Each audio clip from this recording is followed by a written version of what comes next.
I individually did not receive a warning in time. When I woke up, I got a call from the city manager. I got up.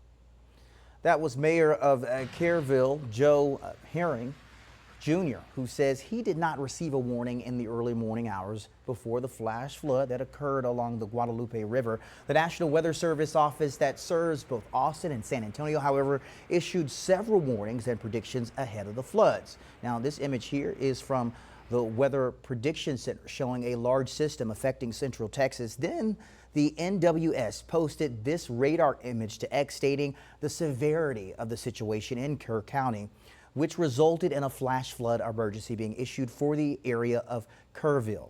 With the note, of course, this is life-threatening emergency.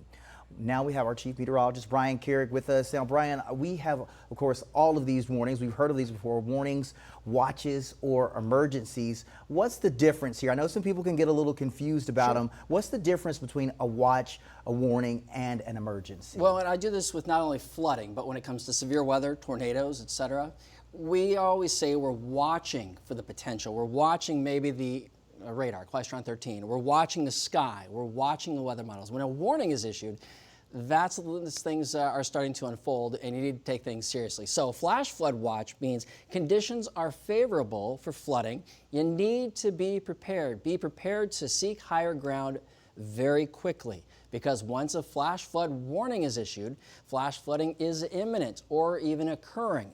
You're not going to have much time. As you saw, the river there in central Texas that went up 26 feet in about 45 minutes. The videos are haunting of how quickly that water is rising. When a flash flood emergency is issued, Curtis, this is the highest level of warning. This means that life is threatened and people need to heed the warning immediately. There's just no time to react when an emergency is issued, whether it is a tornado emergency or a flash flood emergency.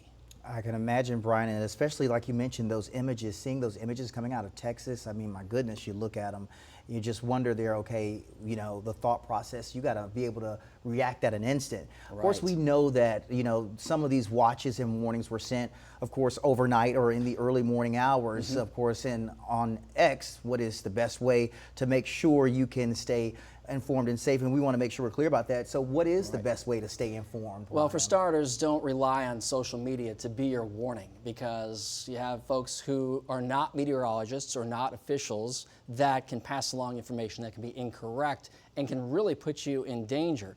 The best way to get yourself alerted, and the overnight hours, by the way, the most difficult time for anybody to get warnings, but have your favorite app. You know what? The Spectrum News app has an alerting feature. All you have to do is turn on notifications. We will alert you. The other thing to have, Curtis, a NOAA weather radio. Trust me, these things are so loud, they'll wake you up even if you sleep very deeply. A NOAA weather radio is also a very good thing to have. Some sound advice there, Brian. Thank you so much.